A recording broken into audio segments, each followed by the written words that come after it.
All right, what is up, guys? Welcome to the Left Home Podcast episode. I don't know when this one will actually go out, but we got Casey White on the pod today. He's a professional disc golfer, sponsored by Discmania Discs. Yes, sir.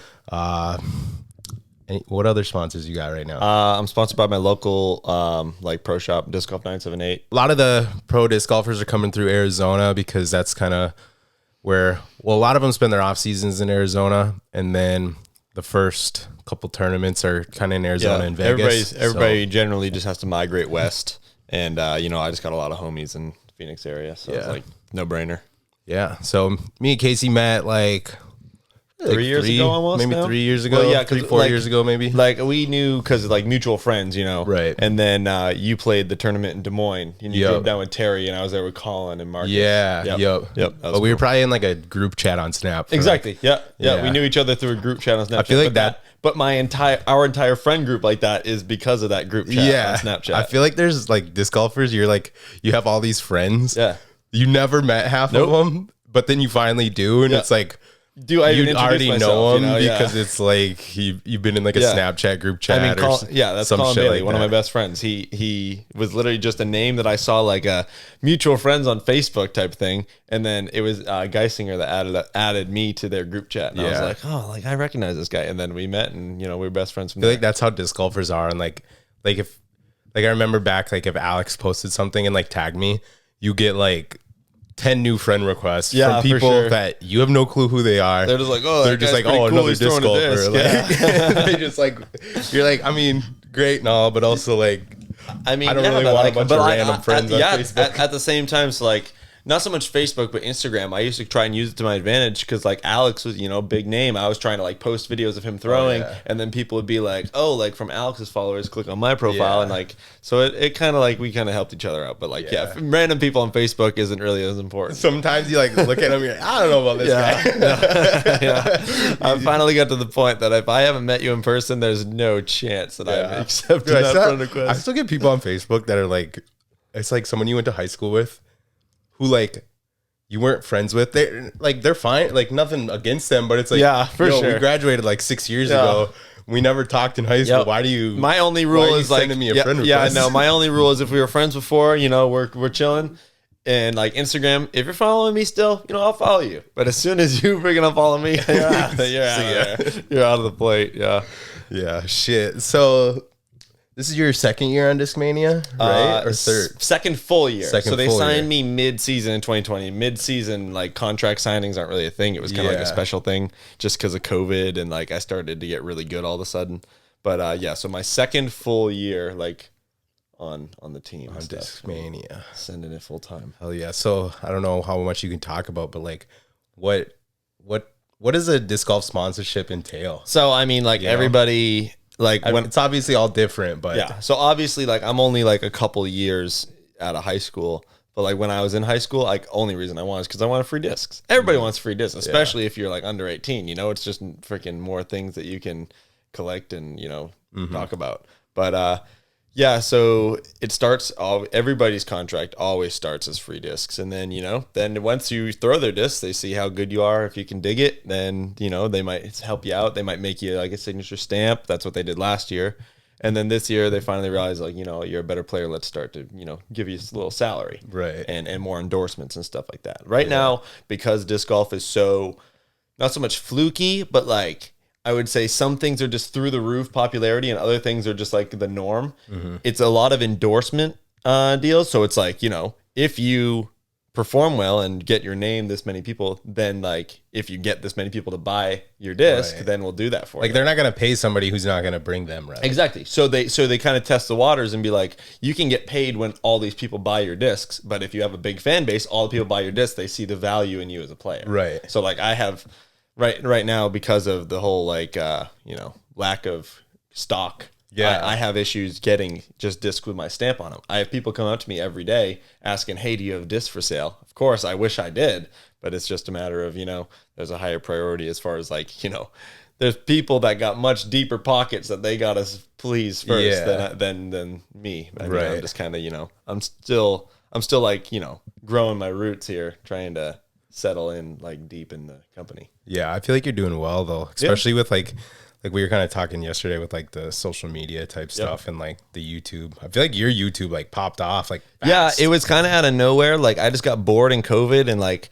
I threw a little flip shot in like my slippers and my pajamas, and I like posted on my YouTube, and then like, you know, people like saw it, and I was like, oh, okay. So then I ended up doing just like a little practice round video, just like at my house course, and like just for fun, you know, I just wanted to try it because I had been alongside Simon making his videos, but I'd never tried it on my own. And I'm like, you know, I've had a couple people say like, hey, you should try and do your own. And I was like, okay, like maybe.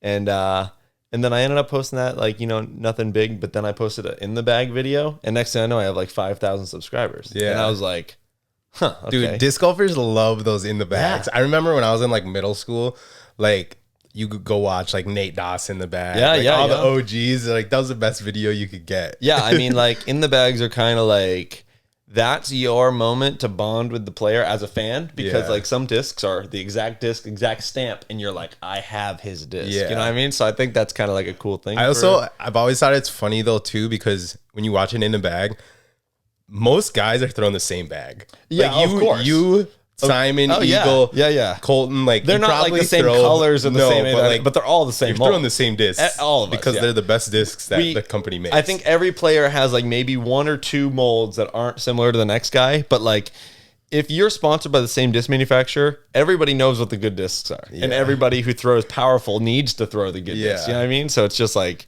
it's kind of seamless. It's just like, oh, do you throw the green one or do you throw the blue one? You know what I mean? Like, yeah, I always think it's funny because I'm like, you guys, like people, like a couple of years ago when Paul's discraft in the bag came out, everyone was losing their mind. I'm like, what do you think he's gonna throw? At the time, discraft had like 7 good discs.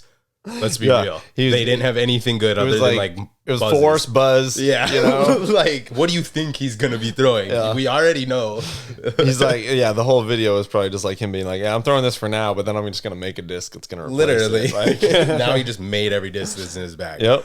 So is there a shortage for like all companies right now? Or is it like I think it's just it depends on the size. So yes, essentially, because the companies that have the most machines can't get enough employees, and the companies that don't have that many machines, their machines can't print enough to sell. You know what I mean? So it's like the ones that have the capability of doing it, like they had trouble finding people who wanted to work. Yeah. And the ones who just are so small and then all of a sudden had this crazy fan base, like James Conrad, MVP, had to devote every single one of their machines to making this one disc that he threw in. You know what I mean? Yeah. The whole factory shut down to make one Plus, disc. like the disc golf market right now is so like they almost don't make stock discs anymore. No. It's all signature series. Discmania hasn't made any stock discs. So a company like James Conrad throws in a 300-foot shot to tie worlds.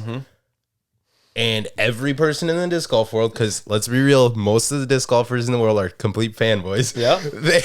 Which is good. Yeah, exactly. But they want that disc now. Of course. Even if they've never thrown it. And they want the exact same color. Exactly what I was just saying about the in the bag. So like that disc, say it came out yesterday, is sold out today and now on eBay for $100. No doubt. It's not like I have 2 of them. Yeah. I have 2 of them holding on the side. Like I have one and I just throw it and I hit a pole with it and bent it in half yesterday. But yeah, I have that yellow and blue one and I can't throw it, but I was there. Yeah. So I'm like, I want one to hold on it forever and one to maybe sell, you know. But I find it like crazy because like if you look at like maybe like the sports card market, you're not going to get a sports card that came out yesterday that immediately has value. Like is 20 times the value tomorrow. Yeah. It doesn't happen. No. But disc golf, it's not like it's not like a Joe Burrow rookie card was valuable a year ago. No. You know what I mean? Yeah, like exactly. But then you put out a disc yesterday and today it's selling for 10 times the retail. I'm just like, and half of these dudes aren't even throwing the disc. Yeah. Half the time they can't throw the disc. So that's actually kind of the advantage to the trading cards is like what you don't do anything with it other than just hold on to it. Yeah. So like discs is like, you know, everybody's like the sell, throw, keep. I always loved getting really good collectibles and then like writing my name on it big and then throwing it just to piss off the collectors. Dude, it's like I remember, shoes. Yeah, wear them. Like I remember exactly. It's like shoes. Yeah, I'm not gonna sit and look at shoes. What is it? the tournament in Kansas, Dynamic shuts down like the whole street to have a big party.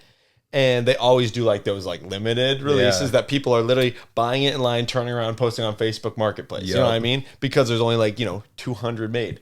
We're doing like a putting competition in the whatever middle of the street, and this guy's putting with one on the freaking asphalt. Everybody's freaking out. That's They're great. like, are you kidding me? I'm like, bro, like, what are you doing, man? You're just throwing out $200.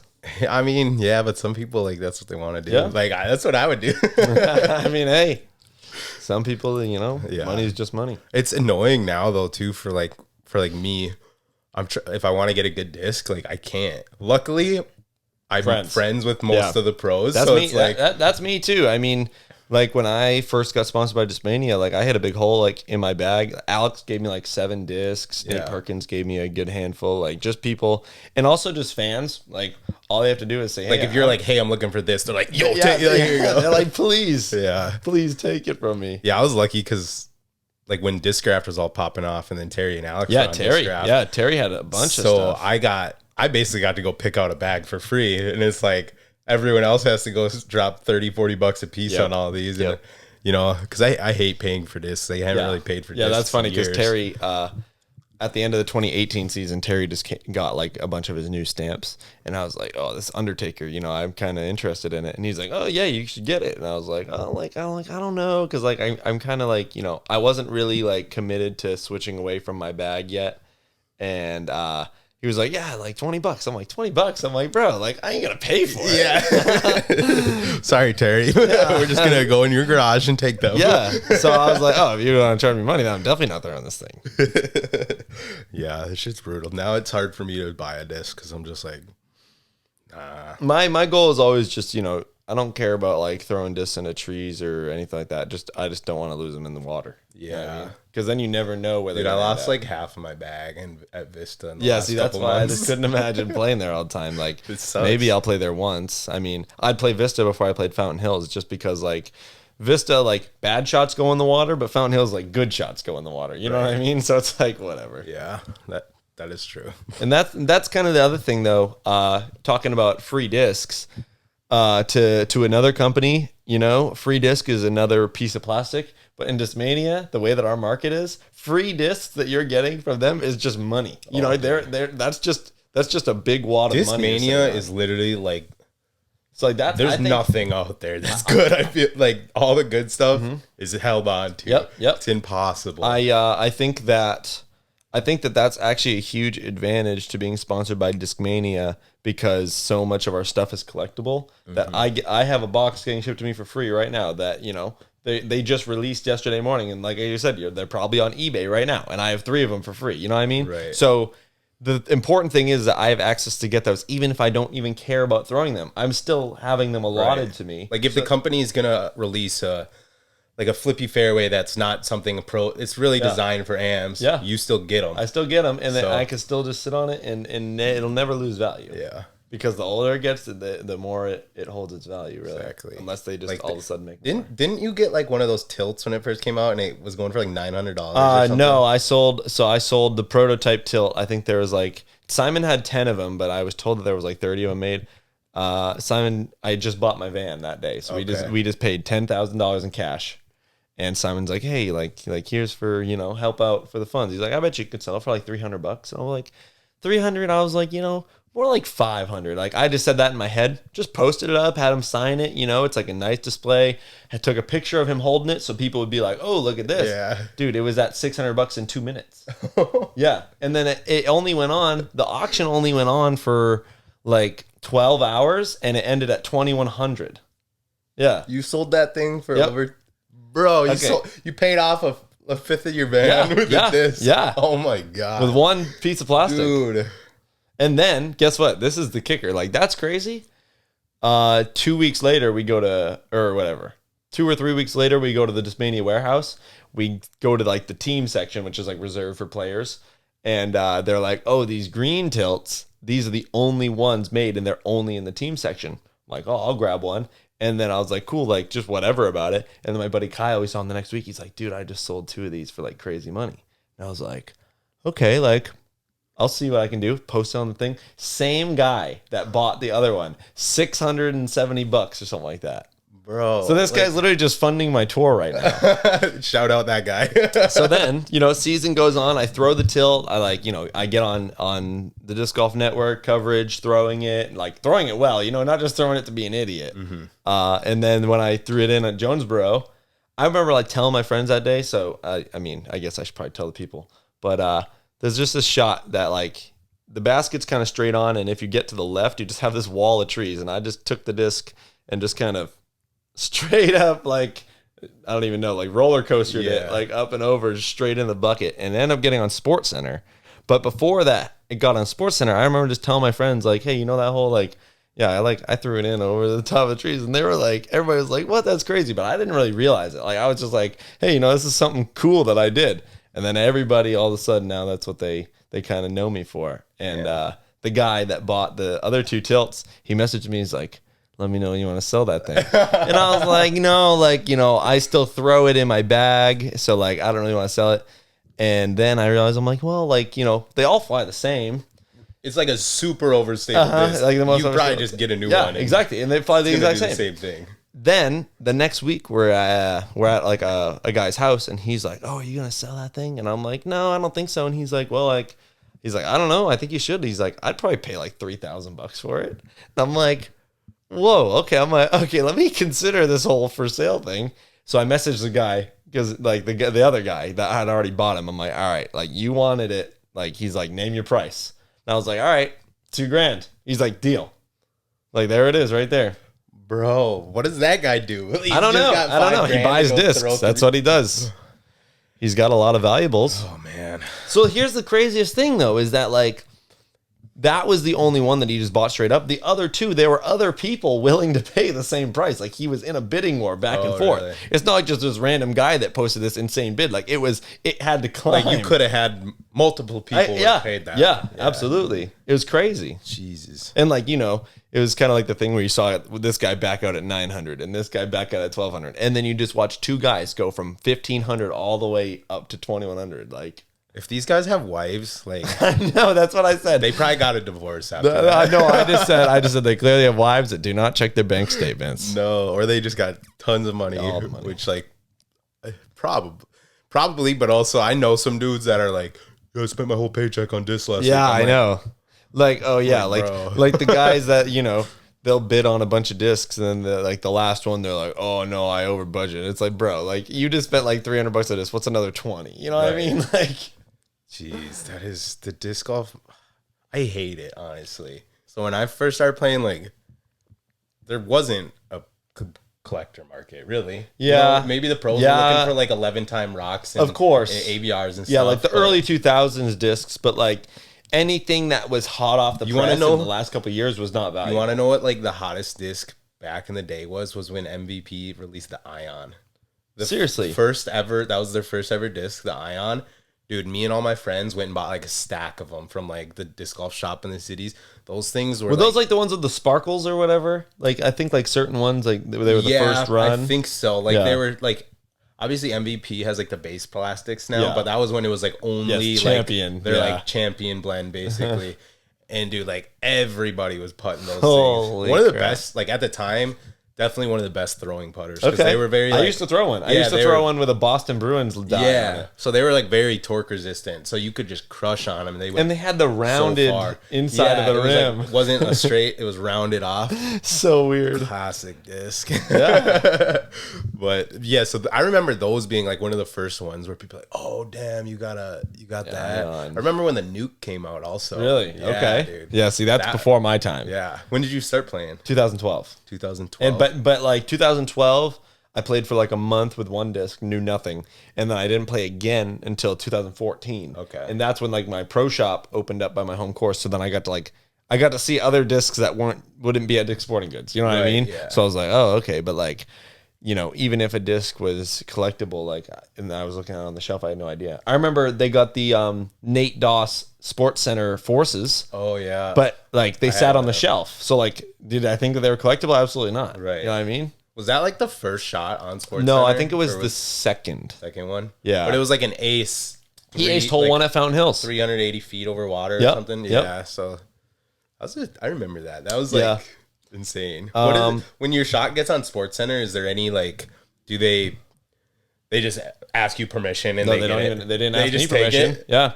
I had friends sending me pictures on Snapchat of the Sports Center Snapchat They probably story. have to message Disc Golf Pro Tour or whoever To use the like Gatekeeper or whatever to use their coverage, probably, yeah. That's funny. And like, yeah, and Gatekeeper obviously was posting it being like our first shot ever on Sports Center, you know what I mean? So like, Right. but yeah, so I was just like the Snapchat thing. So people were able to like send the story. I saw that. And they sent the story to me like in my direct message. They're like, yo, like That's actually wild that like It's you. when you open Snap and you go to like basically under your stories has all the news that like you were on there. Yeah. I had some fitness like comedy skits I have done. They've been on there too. That's pretty funny.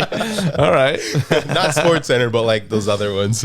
Oh man, that's funny. Damn though. Yeah, I don't usually dive too deep in that. So if people, just say people didn't go on that, I probably would have never saw Yeah, that. I didn't know. Like I always accidentally click on them. Yeah, That's exactly. the only time I'll ever. Yeah. I I accidentally click on them and then it's like something about freaking, I don't know, some celebrity that I don't care about. Yeah, pretty much. So you started playing. When did you start taking it serious? 2015, I like played like a couple tournaments, played leagues, Obviously, like at this point, like I had like a backpack bag, multiple discs. And 2016 was when I got my PDJ and like I started to make friends. And since I was 16, I couldn't drive. And so I just went to any tournament my friends could drive me to. Yeah. Like I'd see my friends sign up for a tournament and I'd be like, hey, if I sign up, can you drive me? And they'd be like, yeah. So I'd sign up. I didn't care where it was. Isn't it funny how I assume like it was the same for you, but like as a disc golfer, like as a kid or like before you get your license, you're like going to tournaments with like 40-year-old dudes. Yeah, no, when I was 16 years old, my best friends were 24 and 35. Yeah. Yep.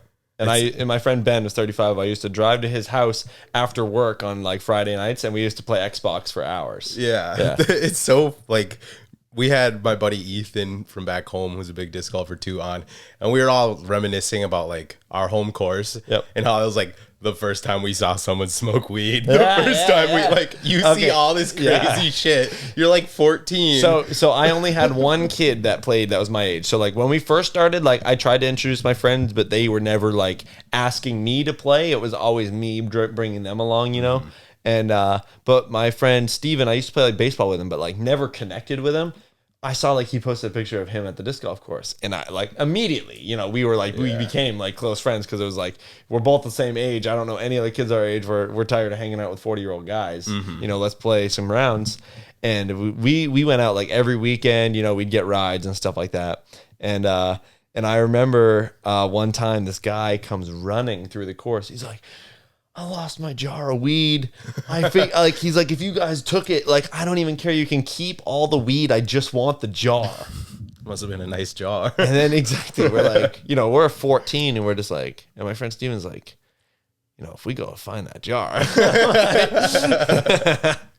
But I was like, bro, like there's no way I'm going searching through this entire freaking course for this guy's little jar thing. And then whatever, like, but that was the first time that I was like, huh, like, okay. Like, I'm just 14 like years so old. many firsts on the disc golf course, honestly. Like, I remember the first time we found somebody else's disc without a name on it.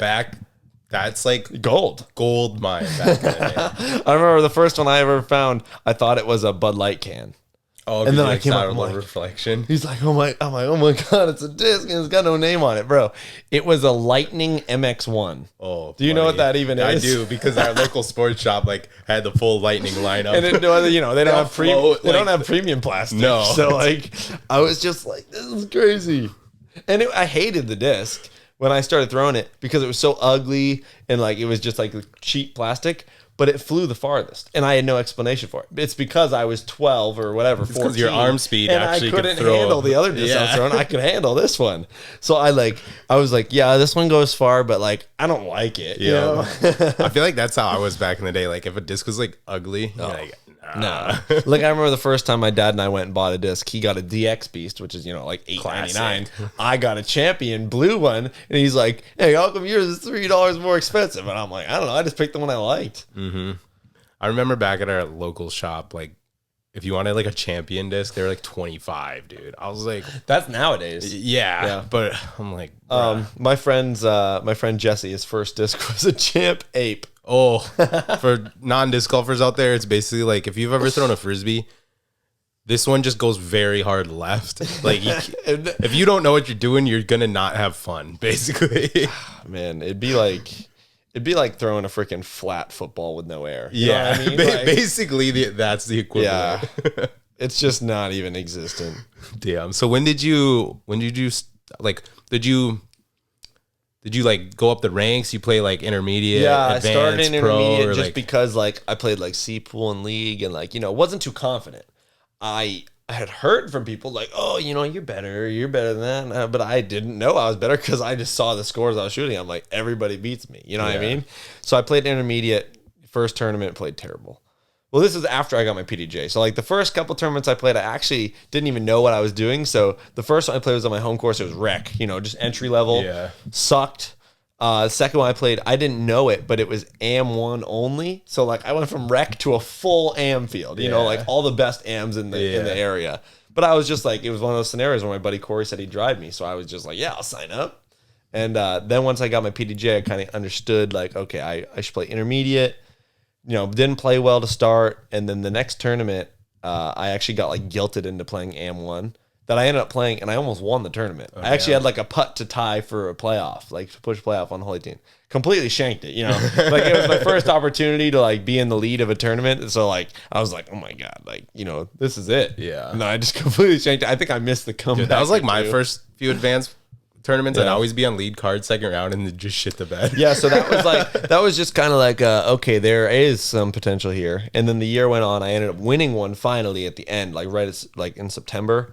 And then the next year, like I couldn't miss a top 3. Damn. Like I mean, still just an AM. Yeah. But like first tournament, I got like, I don't know, probably like 5th. Then I got like 3rd, and then I went like first, 3rd, first. So it was just like, but I was 17, so I was like, like I feel like I still am an AM, but like these guys, the best players in the state were so much better than me still. Yeah. Like I would win an AM but lose to pro by 20. Right. So I'm like, I'm where I belong, Yeah. But then the final time I played AM, I was in Maine and I won. I was like losing by like 4, and I won without a playoff from like the 3rd card. I was in like 12th place. Damn, and I just so you took first shredded. straight up. Yeah. Damn. And so I was like, okay, I should try and play pro. Yeah. So then just a couple weeks later, my dad and I were headed to Illinois to play in the Junior World Championships. And I'd never traveled anywhere for disc golf besides like Maine, which is like, from here, it's like to Tucson, you know what I Right. mean? Like it's nothing. And I went to Junior Worlds and played good. I got 3rd, and I was like, hey, like Is Junior Worlds all by every age? There's a yeah, so I played 18 and under, and then it goes 15 and under, 12 and under, 10, 8, 6. Okay. Yeah, and I was eligible, so like I told my dad I wanted to go, so we went, and and I ended up getting 3rd place. I was in the lead. Like I definitely could have won that tournament. I was in the lead overnight, like after the 3rd round, like halfway through the tournament. And then, I was like king of the world. And then I got 3rd, and I still felt like king of the world. Like it was the best week of my life. Yeah. And then I was like, hey, now I can make money. Like, so I went back and I made money right away. I started playing pro, and I started cashing. And from there, I just, the question And when has was been- that? Like 27? That was the end of 2017. Okay. Yeah, so that was summer 2017. And then that was, actually, it was at that tournament that I met Castro at Junior Worlds. Okay. Then he comes to play Maple Hill. We kind of are friendly. I was like, at that time, I was like over the top fanboy of Alex Geisinger. Yeah. So I was like in his Instagram. I was in his Facebook Messenger, like talking to him, Alex at the time was Yeah. probably like, God, this fucking kid. Alex was, Alex threw a freaking disc a mile. Like he was Yeah. king. He came to Maple I Hill. mean, that's how I was like from Minnesota. Is like you see, like for me, it was like you see Kale or Yeah. Alex doing well, and you're like, Yeah. oh yeah. And then I was always like the farthest thrower in like Okay, my area. for sure. So like watching Alex be like the farthest thrower in Minnesota, you're like, oh hell yeah, like that's Yeah. badass, Yeah. And so the thing was I, it would just like, I don't know. I just want to be friends with him, Yeah. So, and then Castro from Minnesota, I met him, and then I was like, oh, like Castro, like, let me get your Snapchat. So like we'd start like snapping, and then like somehow I ended up with Alex's Snapchat as well. And that's when that group chat whole happened. And that's when I started traveling to play pro. Like I flew to Illinois to play in the Rumble, like to meet up with like that's where I met Colin. Yeah. That's where I met Meg and Terry as well. And then I went to the Majestic in that June. So this is June 2018. Me and my buddy Marky Chap, and that was the first time that I ever like got on a plane and made money. Damn. So I was like, okay, like I just traveled to play pro, made money, like good weekend. Hell yeah! And then I just kind of kept rolling from there. Damn, I feel like that's young disc golfers out there. If you're actually good, be real with yourself. Just befriend the pros and somehow you'll get in the door. And yeah, I know, for real. Like when I moved to the cities, I just I think I hit up Terry and I was like, hey, you want to like play? Yeah. I think I had maybe met him one time, like just said what's up. At, like, see, I thought you guys met through your job. No, they like got me the job like later on. Okay, cool. I didn't know Alex though until I started working there. Gotcha. Yeah, so I knew Terry. Like me and Terry had played like a couple rounds. Yeah, because I moved to the cities. Because I didn't even know you disc golfed at first, and like they were just like, oh yeah, like Broderick, blah blah, and, like send Snapchats of you just sitting there or whatever. And then like, oh crap, he's a disc golfer too. Like I thought that you literally just worked with him. Yeah, no, and then we had the whole squad just working out the same place. Dead Animal Hauler. The Dead Animal Hauler. And then we'd be on like a group phone call every day. What is the hotline? The hotline, yeah. Literally every single day for like a year, we'd all go to work. Everyone had like driving jobs. So we'd all get on like a 3-4-way call and just be on the phone the entire time. Yeah. I mean, now that I drive across country, like I totally get it. Like podcasts are great for passing the time, but phone calls, they're interactive. Calls, you know what I mean? It's like 2 hours, boom. Oh, gone. yeah, absolutely. Whereas music, you like count the songs. Oh, almost. For sure, for sure. 3 minutes. Yeah. Yeah. So like, if you need to pass some time on a drive, call your friends. Yeah. I mean, like, at this point, with how much driving I've done, I feel like if I were to get like a normal job, that'd be like the job I'd have to get, because I'm so used to driving. Yeah. Literally go get a delivery job where you drive a Sprinter van. Yeah, exactly. Sprinter van. Exactly what I do. Yeah. I got good at driving a Sprinter van. I was at the point where, because I had delivered through like the cities and stuff, through like alleys and one ways and all that. Yeah. So I was like better at driving a Sprinter van with like no back windows than like my car. At for sure. I could just whip that thing. So like I used to be really intimidated when I was younger. I always worked for my dad doing plumbing. And, every once in a while he'd be like, hey, can you move my truck? And, he's just got this huge freaking Silverado. Yeah. And I drove a Forester. So this Silverado was like, it's a little out of my league. And I would get the job done, but I would never, ever like be like if I was in a pinch, I'd never be like, hey, Dad, can I borrow your truck? I never wanted to drive, but I could. I was capable. And then I got the van. And then like this past fall, like I just didn't want to take the van somewhere. My dad was like, hey, you can take my truck if you want. And I was like, okay. I like called him and so like, I don't know, like this thing's a piece of cake. You know what I mean? I used to think this was so terrible, but now with the Sprinter van, no back windows, anything, just all mirrors. You kind of like remember your dimensions, like how it turns and where you can fit. Yeah, like, although that is definitely the thing that got me with the truck from the Sprinter van is I have way better turning radius. Yeah. Yeah. How old are you? I'm 21. 21 now. Yeah. So you graduated like 18. 18. Yeah, so when I went to that trip to Minnesota, it was right after I graduated. Okay, yeah. And then you worked for your dad, plumbing. Yep. Was that your plan to like kind of just like family business? I was going to ride it out. Like I knew I liked disc golfing and that was the best way for me to keep disc golfing, so I had no interest in changing. I suppose because I'm sure your dad was like, oh, yeah, he wanted me to do whatever I could. So he wanted me to travel. Plumbing, you make good money. Yep. And then you can go. Well, actually, I didn't make good money. I just made enough money to keep going. But the thing was that I kept making money on the weekends. Yeah. So I basically worked 7 days a week. Right. Just 2 days of the week I enjoyed. Right. And like I would leave work early to go to play league because I would make money. Mm-hmm. So like Monday and Wednesday, every Monday, Wednesday at 3:30, I'd be like, Dad, gotta go. And he'd be like, yep, go ahead and like pack up your tools. It's cool. And like my stepdad always wanted me to work for another plumbing company because he's like, you could make triple the amount of money. You're going to learn what it's like to work for a real employer that doesn't, let you sleep in till 10 o'clock and then say, all right, Dad, I'm ready to go to work. Yeah. But I was like, but if I do that, then I literally don't disc golf at all. I'm like, that sounds terrible. Yeah. Like I'd rather keep making minimum wage, even though it's underpaid. I'm getting to do what I want to do and live the life I want to live. So I'm like, why would I change this? And then once I started traveling and making some more money at tournaments and stuff, like it just kind of became like, oh yeah, why would he do anything else? Like from my parents' perspective. Is that so? How was that transition to like where you finally like quit doing that And then Well, it was snap of fingers with COVID. Yeah. It was COVID. Okay. When COVID first hit, my mom has like what is she? She's like immune compromised. Okay. So like, with the big first scare of like everybody stay home, it was like, okay, I shouldn't do anything but literally stay in my house. Like don't go to the grocery store, don't go to the gas station, So I just stayed home. Yeah. And over time, like my dad kept working, but I don't live with my dad, so he would just be like, like this is kind of what's going on, and like when do you think you can come back to work? And I was like, I don't know. Simon and I just started busting out a bunch of YouTube videos, and I'm doing so well that he ended up paying me per video. Like I was on like a small, like that was my job essentially. So like I didn't really need to go to work, and then we left for tour, and I made money on tour, won a tournament in Minnesota, and then from then on, I was like, "There's nothing else that I should do." Right. Yeah. Like if I've already made it this far, like if I were to go back to So that was like last season. that was right? 2020. Yep. Okay. So Yeah. like So that was July 2020. So how it went was Simon and I planned to go on tour for the first two events, Kansas and Preserve in Minnesota. When we were in Minnesota, Simon's like, "Hey, you should stay on tour." And I'm like, you know what? You're right. Because if I go home, I can't make money. If I stay on tour, I can make money.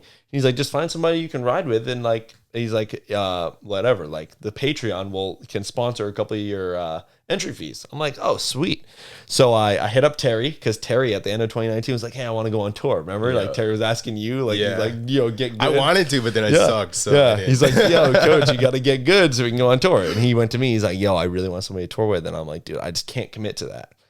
As soon as Simon said that to me, I'm like, Terry still has nobody to tour with. I hit him up. He's like, dude, I'll pick you up at 9 a.m. You know what I mean? And we drove to Wisconsin and we played Silver Cup. And then the next weekend, I won that tournament in Minnesota. What tournament was the it? Twin Town. Twin Town. Yep. Yeah. So, I feel like when you got one of the best players in the world being like, yeah, you should probably do this. You're probably like, yeah, maybe. Yeah.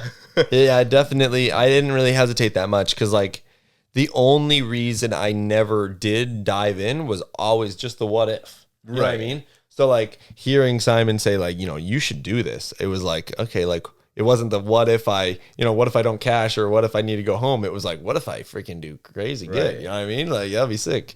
And I ended up going home at the end of July, but feeling good. Like I just won a tournament. So I'm like, but I was home for a couple weeks playing a couple tournaments in New England.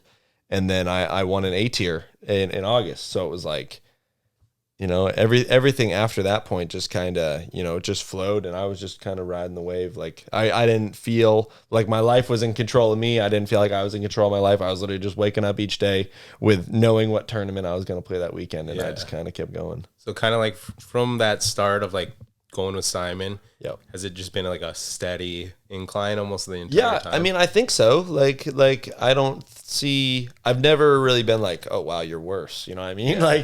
Like it's definitely been a steady incline. I never felt like I was worse. Like obviously everybody has bad days, where everything's off, but it's not like I didn't think I could go out the next day and perform just fine. But yeah, like just for the most part, like the more my lifestyle developed into that full-time disc golf, the more I got to play, so the more I got to stay sharp.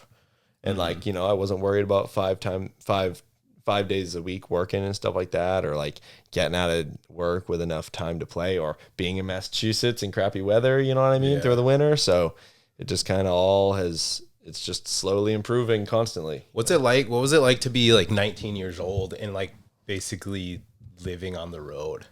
Being like that young. So I just had a really good like chain of friends, you know what I mean? Like I had Terry, and it was like, okay, if Terry can't hook me up, I got Castro. And if Castro can't hook me up, then I got, this guy. And then like, so it's just like always having the backup plan for the backup plan. Mm-hmm. But usually, my friends helped me out, and we were able to work it out like to the point that I didn't need to scramble.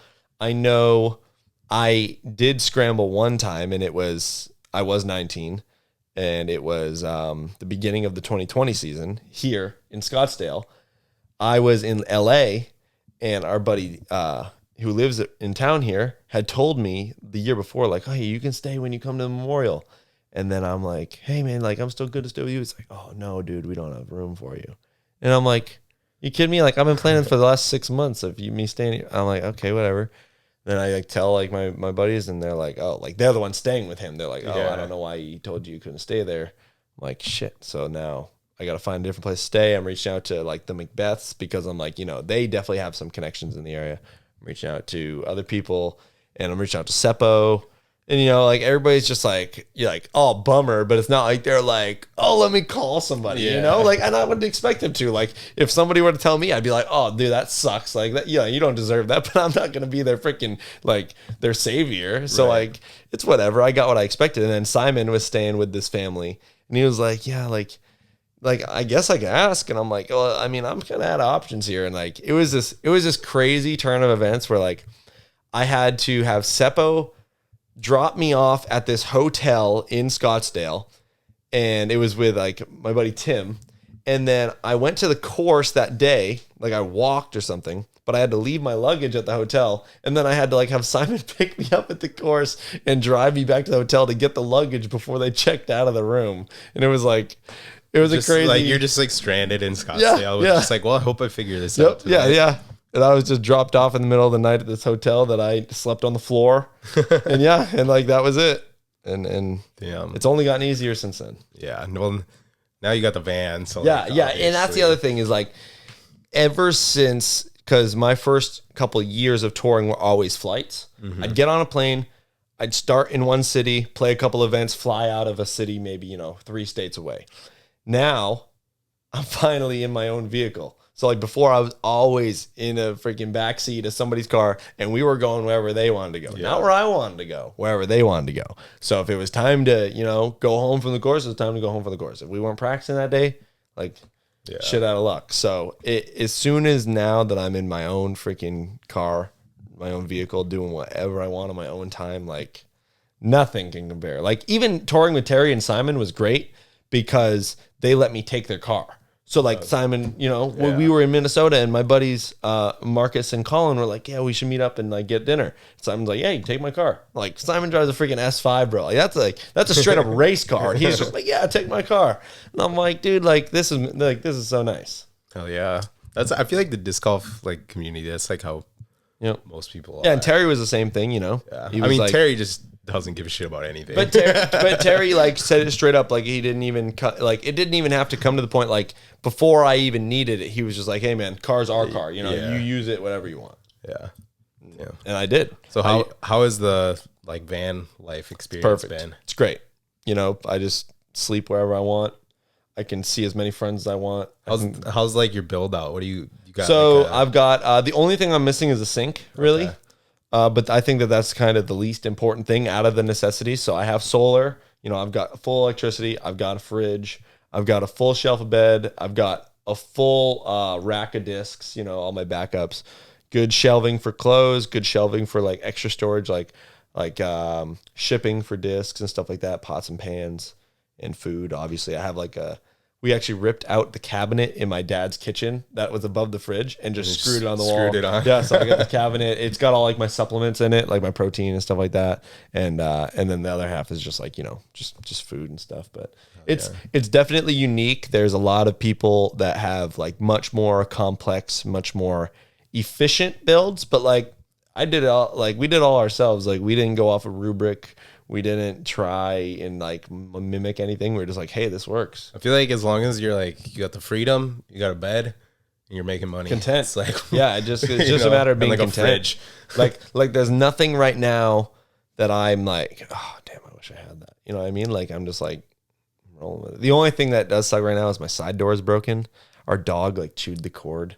Oh shit. And I can't open my side door. And it's actually a nightmare. It's like as if every single time you came into your freaking house, you had to freaking walk around to the back, so the back door, climb in the back window. Exactly. Yeah, it sucks. It's so bad. Like my front door of my house is freaking locked shut. But it's better than when it started because at first when it happened, we realized like, oh shit, like we can't freaking lock it. That's what the problem was. We open it and we're like, holy crap, why is this door unlocked? And then we're like, oh my god, it's all broken because she chewed it.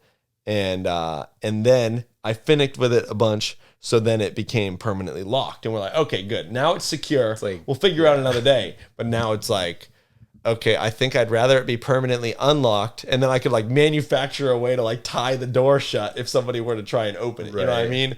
So like, it kind of sucks. And I think I have a way of doing it, but I need like some more tools that I just don't bring with me. I have a toolbox, but it's like, it's it's minimum. Have you had the van break down at all or anything? Or is Yeah, we broke down in the middle of Ohio. We had just gotten COVID, so we had to wait extra time before driving to Massachusetts. My favorite week of the year to play in my hometown pro tour, and all my friends are already at my house, and I'm not there yet. Was that like the COVID season where they were super strict on those no, this was tournaments up there? 2021. This is 2021. So this was 6 months ago. Oh, okay. And my girlfriend and I were driving from Minnesota to Massachusetts, and we decided for this trip, for the first time all year, we were going to take the van and her Jeep. So we were going to have two vehicles because she could do whatever she wanted while I took the van. It was going to be great. Then we drove like all the way as far as we could into the night into like Indiana. And then we started driving in the morning, and we were like midway through Ohio, and I see this like red thing come up on the dash. Call her, and I'm like, hey, can you call your dad? Say, because her dad's like a mechanic, and say, hey, this is what's going on. He's like, yeah, pull over. It means your battery's not charging. I'm like, okay, pull over at. We pulled over like at an Advanced Auto Parts, and they're like, yeah, they can. He said like they can test your battery, and he said, oh, the alternator's not charging. So like, okay, he looks up an alternator. He's like, yeah, you can go to drive to this location. So we take her Jeep, drive, get the alternator, come back. Alyssa, my girlfriend, replaced the whole thing herself. Damn. Like she was freaking greased up, elbow deep, face, everything, replaces it. And then we freaking realized it wasn't the alternator that was the problem. Damn. So it's already like 8 p.m. The guy in the auto parts is like, dude, like he's like, I feel so bad for you guys, but like I got locked up. Like I'm like, no, dude, like you're good. She ends up like finagling her way into the thing to try and loosen this pulley so that she can get it around. Got it around, and we just took off to Massachusetts, never looking back. We're not letting anything stop us. And we made it, and then we had to take it to the dealership there and get it dealt with. But like we just kept telling everybody, like she just kept saying, she's like, if I wasn't there, like he'd still be in Ohio. And I'm like, yeah, like I ain't wrong.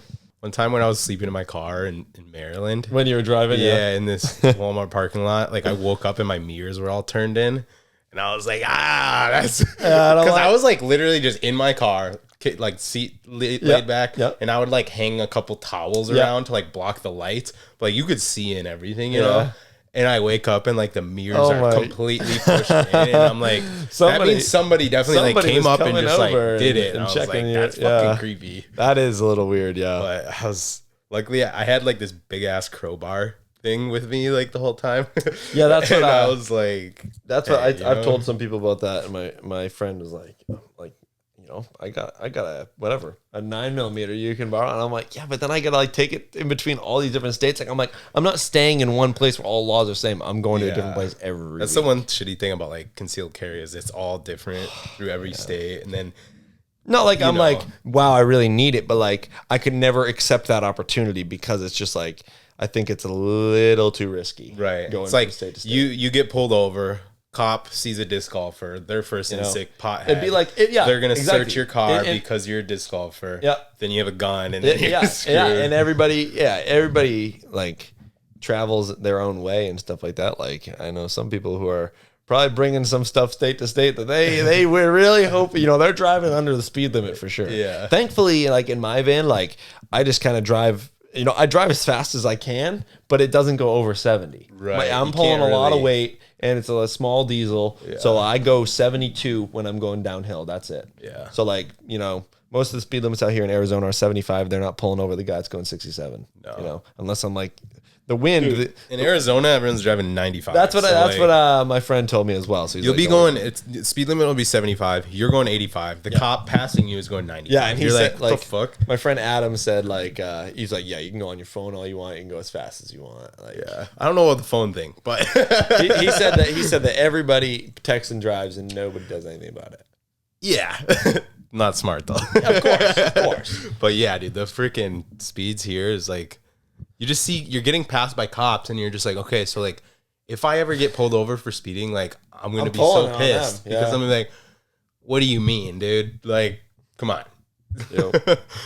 But yeah, I've only been pulled over once and it wasn't in the van. I just don't think that my van is like, you just don't pull over a guy. Your van probably looks like a work van because you don't have decals on it at all. I'm going to get it wrapped though. So that might, yeah. Could be worse. Who knows? But Yeah, 'cause I feel like a we white won't know work until van- we know. But yeah, the white work van, everybody. It's like nobody's the only gonna- thing that makes it anything but a work van is the solar panels and the fan on the top. So like that's what I see. When I see a blank van, I'm like, oh, camper van. But like that doesn't mean that the general public sees it and thinks that. Yeah. That's just what I know because I live it. Right. But like, yeah, there's a lot of people who are kind of sketched out about the like putting their stuff on the side of the van Because it's literally like your Ricky living in on Scottsdale it, here. Is he's had his van tried to like be like the door pried open. Oh, really? Yeah, but he doesn't sleep in his van. Right. So like he was just in his apartment or whatever. Yep. And he come out and he has like a mark on it, somebody trying to pry it open. Because that's the thing is like if people know like disc golf stuff is like it's not super valuable, but something it can be. I do want to pull up my picture just so you can see because like some people like they like think about the amount of times where you see on like Facebook like, oh, my window got broken, so someone stole my bag. Yeah. Seppo had his freaking passport stolen when he was in San Francisco, and he was like, I can't go back to Finland. You know what I mean? Yeah. But he was just in a rental car. Yeah. So it's like you see like Ricky Wysocki's van. Yep.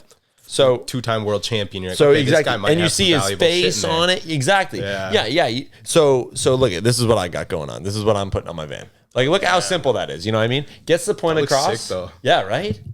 That's pretty cool. So yeah. So I mean, obviously, like the camera can't see it, but I'm getting like a black to white transition with just my logo and just Mania on it, and that's it. Like some people put their face on it.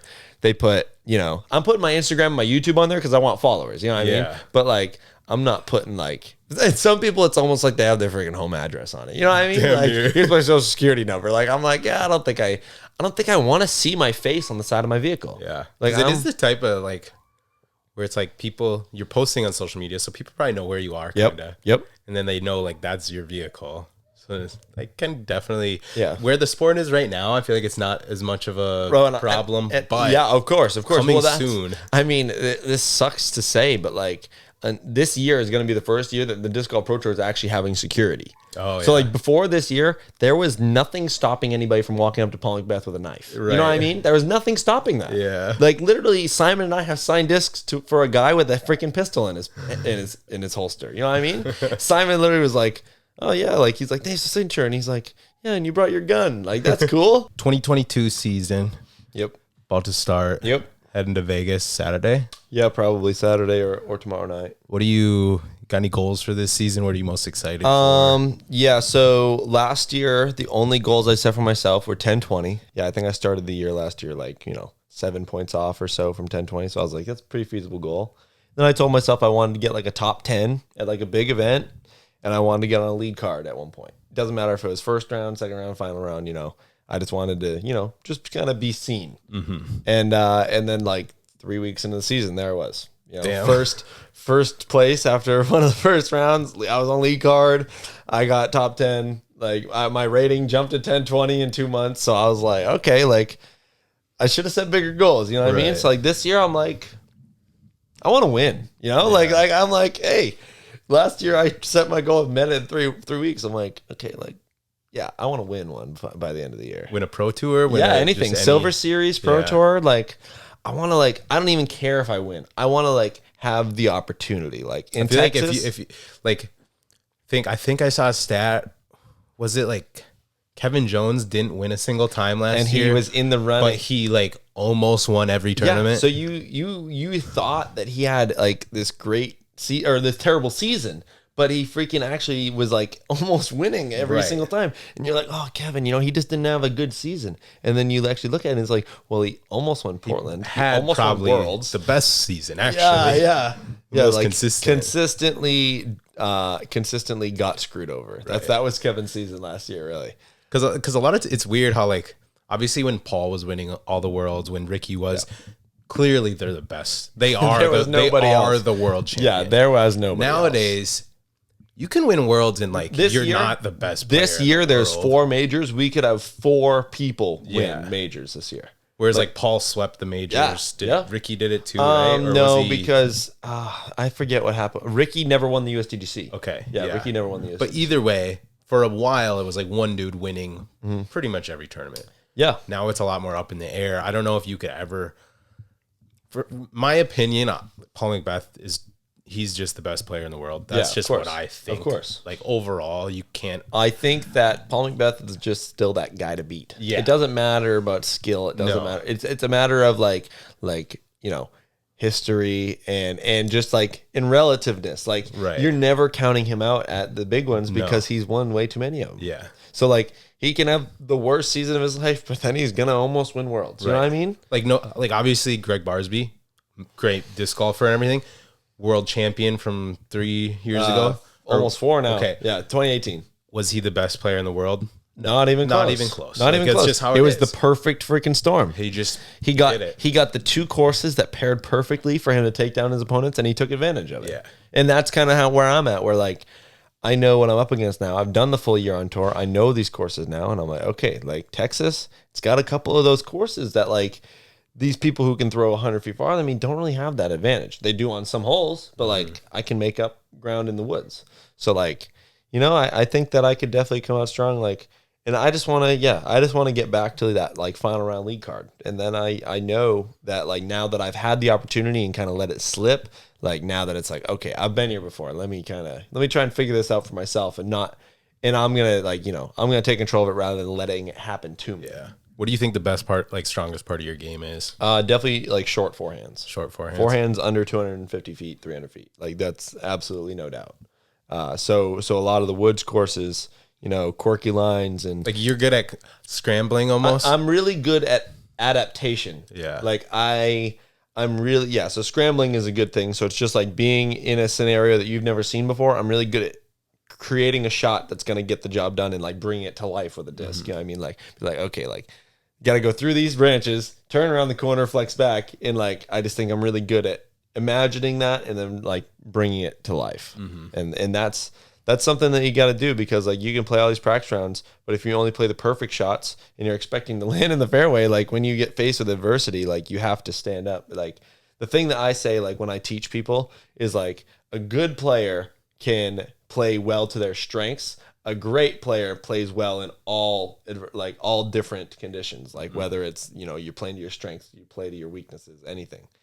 Open course, windy, rainy, you have to be able to adhere to that. So I'm not the best at anything, but I don't necessarily have like you would never look at my game and be like, oh, that's his biggest weakness. Like mine putting. Yeah. So my biggest weakness is so marginally less lower, like or so marginally like small compared to my next weakest thing, but my biggest strength isn't really that much marginally better than my next biggest strength. So it's like my scale of skill is very compact, but I do feel like I'm like on a good height as far as the scale. Like it's not like everything's trash or everything's great, but everything is good. Which enough. Overall, that's probably going to keep you higher in the rankings than a dude who can crush the disc. But are you going to make your putts? Exactly. Like, more times than not, no. Yep. Which, so honestly, now that I've been on tour and like I'm getting a little more comfortable and stuff, one of the things I do struggle with is like aggression,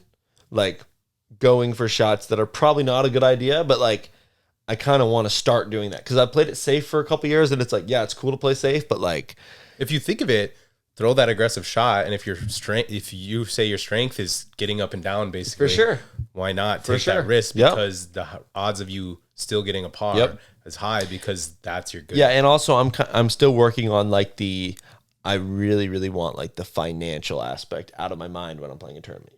Like not like, okay, if I lose 2 strokes here, I lose $200. $200. Yeah, and that's what I'm trying to remove from my game right now because it's still present for now. But like I'd really like to get to a point where like, I'm throwing the best shot because that's the shot to get the job done.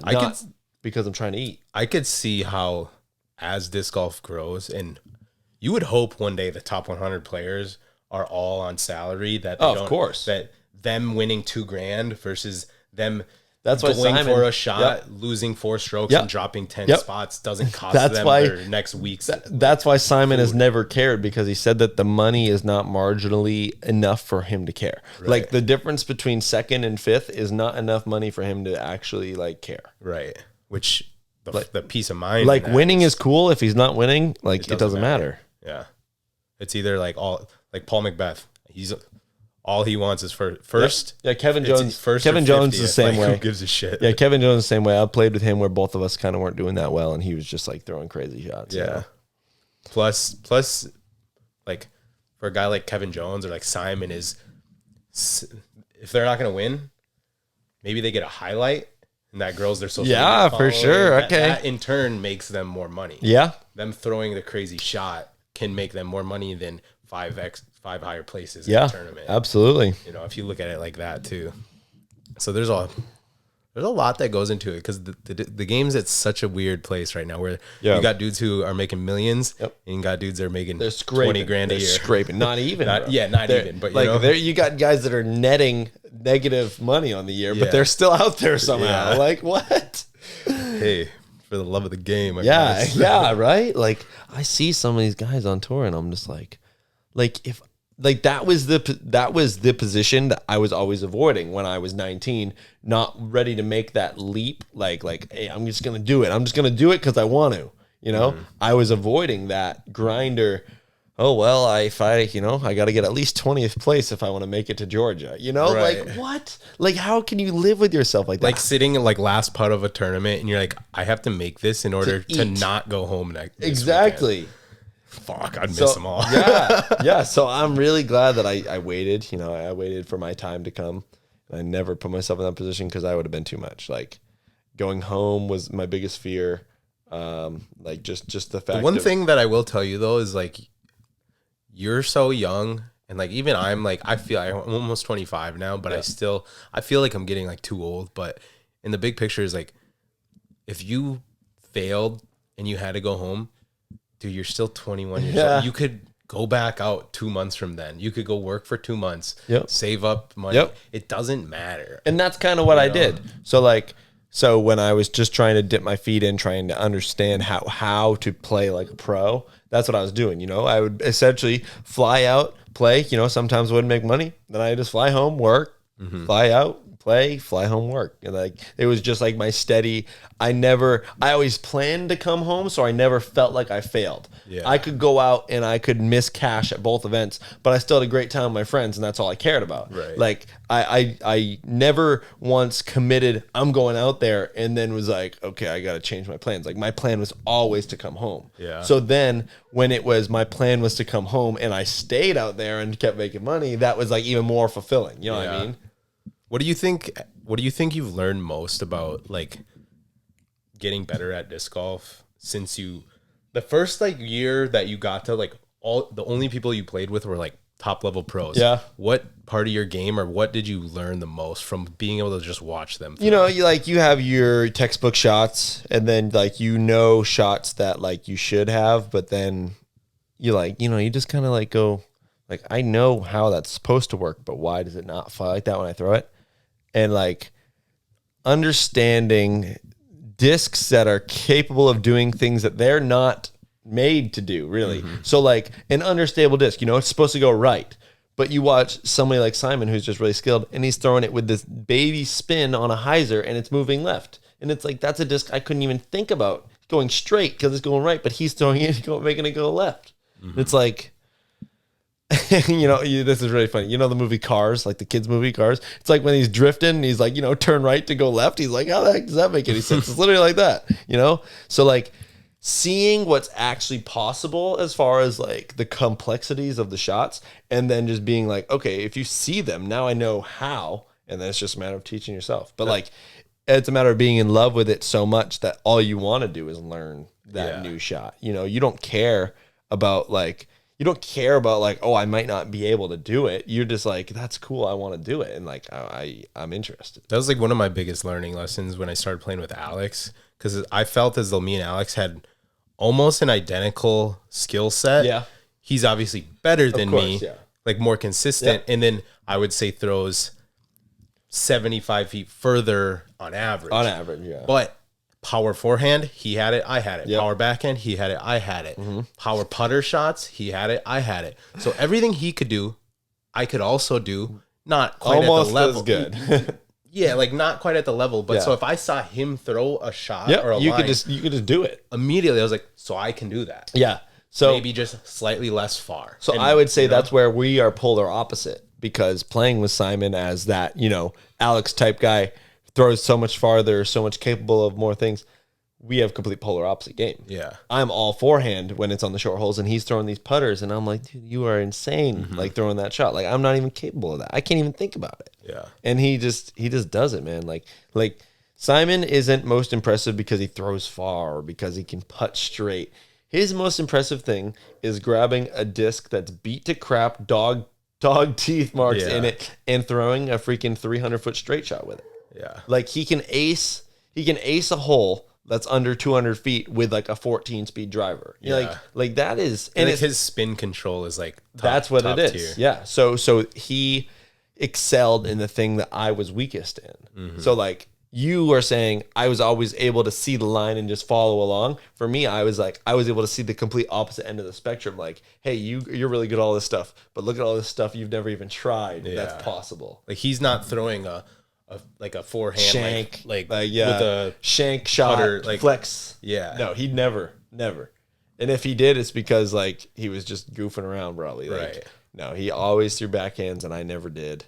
And he always threw farther than me, but like angles, like distance angles, that's another thing. Like just yeah, exactly. It's all about like complexities of the shot, not just throwing in a straight line, not just throwing it left, right. It's about throwing it left before making it go right. Yo. You know what I mean? Yo. Like going left and then going like, oh yeah, I'm actually gonna come all the way over. Like the beat up mid where it's like this and then drifts left and then it's like my favorite shot in the game. It's so much fun. and that was the shot that came to life by watching Simon throw, because it was just, the things that if I'm the best player I know, like as far as like the people I play with at my leagues and casually at my house, if I'm the best player I know, and I don't see that shot, I'm not going to think to do it. Exactly. So my friends who I'm playing with aren't doing that shot, so I'm not doing that. That's shot. how I was like all growing up locally. Like I was it's kind of pretty hard. much the best. I threw twice as far as everybody else. Like as far as knowing like, hey, like I'm kind of good, but I want to be better. It's hard to know what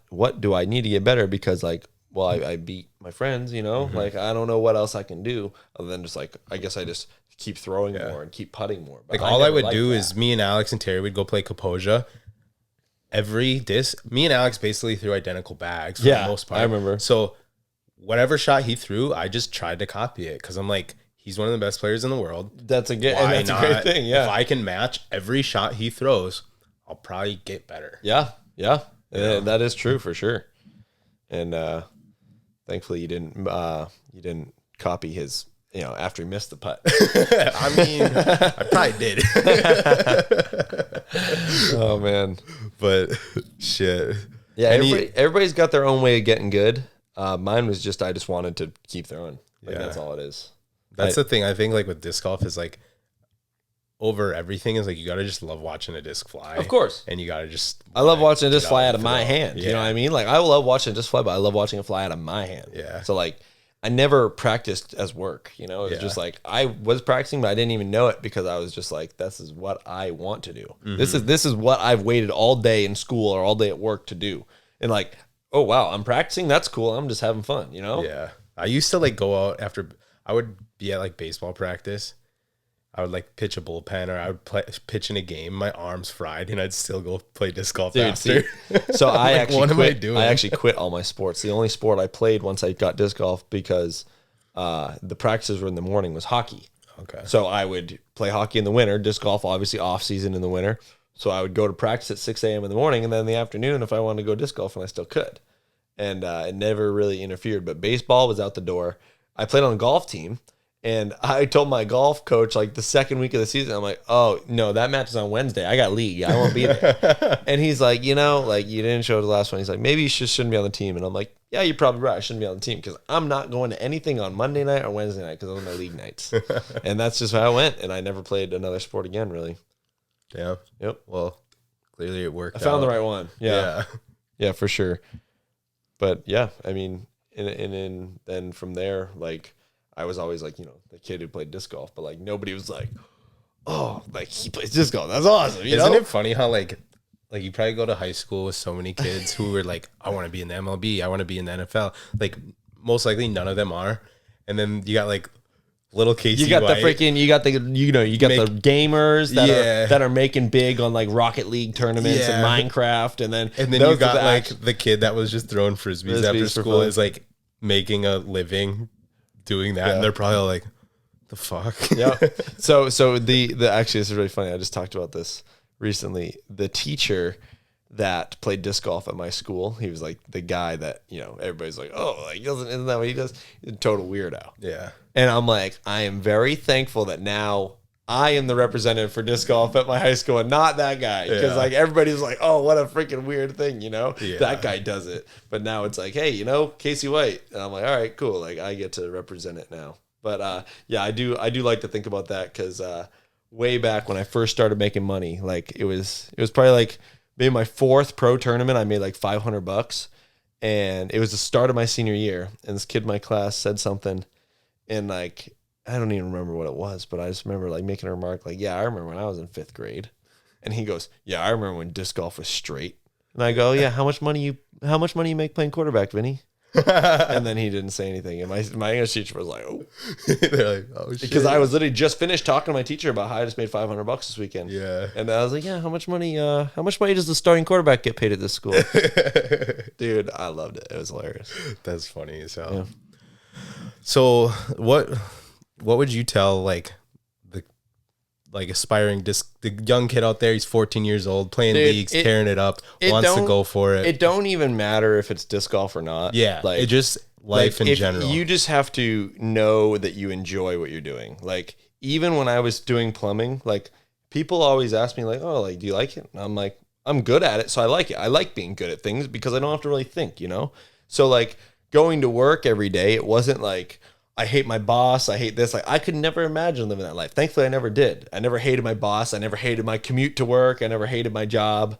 It was just like that was where I was at in my life, and I was content with it. So it's just a matter of like not loving what you do. Just don't hate yourself every day. Like I just saw a poll on like YouTube, and it said, "Would you rather make a lot of money and hate your job, or make little money and love your job?" And of course, I put make little money, love my job, because that's what I do. Right. The freaking votes on the hate your job and make a lot of money, I couldn't believe it. I'm like, people are crazy. Like, that's because people don't realize, like, the type of people that click that option, like, they have no dreams. They have nothing to, like, work towards. So all they have is, like, money. Yeah. Oh, my God. I couldn't believe that. So, like, as long as whatever you're doing, like, it could be a hobby, it could be your job, just, like, you shouldn't have to tell yourself, I enjoy this, just do it because you want to do it.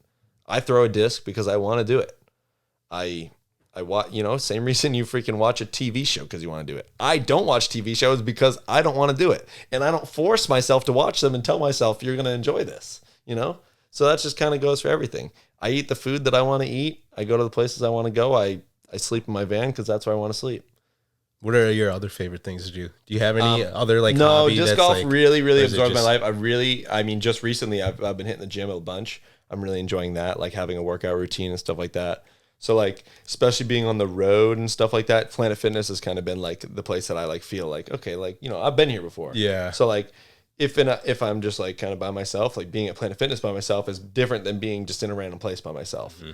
So yeah, like that. And I just recently got a Nintendo Switch, so that's really cool for me. But I spent a lot of my time just, thinking, talking, throwing, disc golf, everything. I feel like when you're when disc golf's your life, like that's all you like to do, honestly. Yeah, I mean, it's because you can watch it, you can play it, you can talk it. I can talk about it.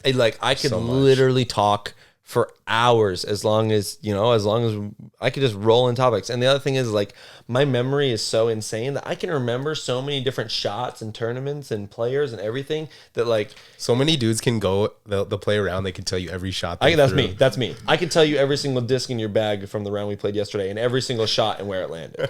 Like, I'm just that guy. That's kind of how I am too. I got a good memory. I just really care. So like every single shot you throw, I'm really interested to know what disc is in your bag, why it flies like that. Like I'm just, as much knowledge as I can. I'll just take it all in. I always think it's weird how some people they go to a disc golf store and they have no clue how anything flies.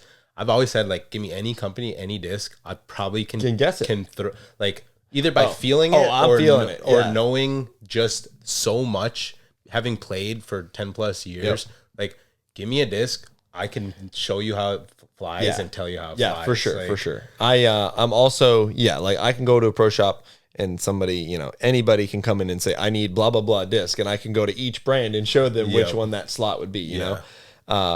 But yeah, so like, I've always been so attentive just because like, it doesn't matter that you don't do it as your job. You still might throw a shot that I don't throw, that I'm intrigued by the way that it flies because I don't personally use that shot. Right. So like, yeah, it doesn't matter who you are. If you have a shot that you're good at and I'm like, hey, like I liked the way that flies, like I'm still trying to be like, okay, like I should figure out a way to adapt that. Cause like one of the shots is like you and Gavin yesterday, all you did was like throw putters. Yeah. That's the thing I do the least. I never ever throw putters. I'm pretty much like, if I can reach it with a putter, and I'm gonna throw a putter. And that's what I noticed. And I'm like the opposite. Like I'll flick a driver on a hole that you'll throw a putter. So it's just like, I mean, that's one of the perks of like, if you can throw a putter like 350 plus, it's like, they're so, you have ones that you know so well that like you're the error is like very little. Oh, of course. Yeah. And like, I don't know. It's just something I've never really grown on, but yeah, I always find opportunities to learn. So like anytime a new disc comes out, I want to know what it feels like, what it looks like, what it flies like. Like I see somebody's bag and like it's a manufacturer I've never heard of. And I'm like, I am intrigued because I'm curious, but I'm also like, how do I not know what this is? And I'm bothered. And I'm like, I need to know what this is. Why can I not figure it out? And like, I don't want to look at the name. I want to be like, I should know what this is. And then like, sometimes like a disc I never heard of. And I'm like, okay, whatever. No hard feelings there. I'm on myself. But like, yeah, I'm always just trying to, be knowledgeable as it's just, yeah. I feel like I'm really, really maxed out as far as the information that I do have. I know how all the discs fly. I know the flight numbers. I know the plastics. So like anytime there's an opportunity to know more, it's like, hey, right, let me jump on that.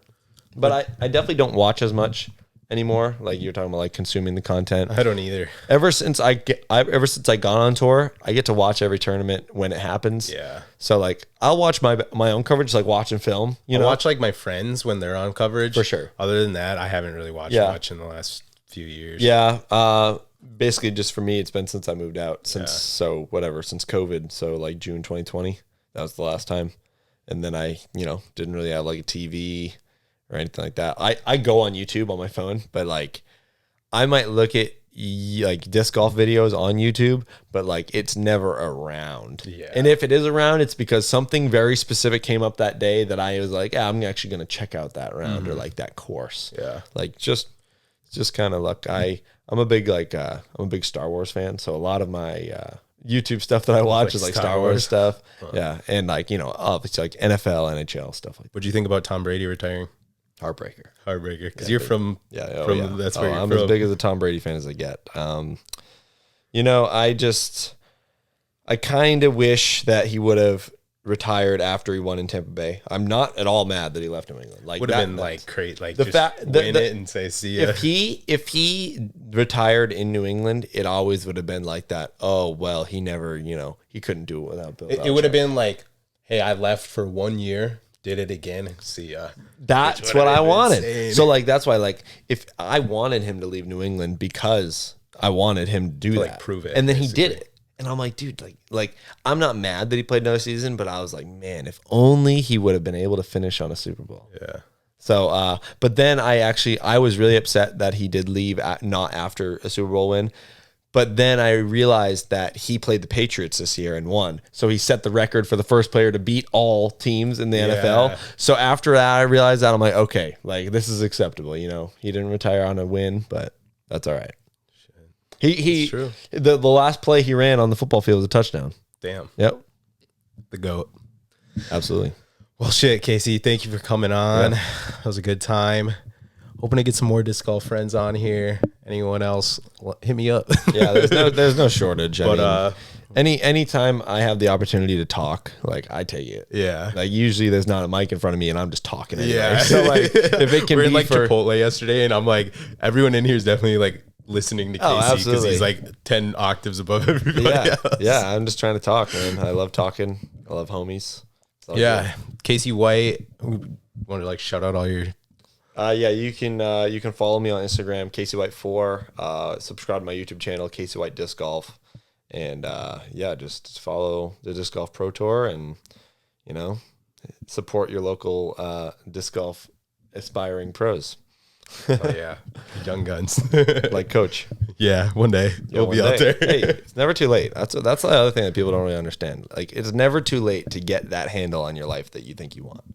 It's like that guy, you know, it's like the story about the guy that, you know, didn't learn guitar at 30 because he's like, oh, I should have learned it at 20. And then he's 40 and he's like, I should have learned it at 30. Like, it all works. Hell yeah. It's good shit to end on right there. All right, Casey, thanks for coming on. We'll see you guys in the next one, Left Home Podcast episode. Who knows? Episode Who Knows?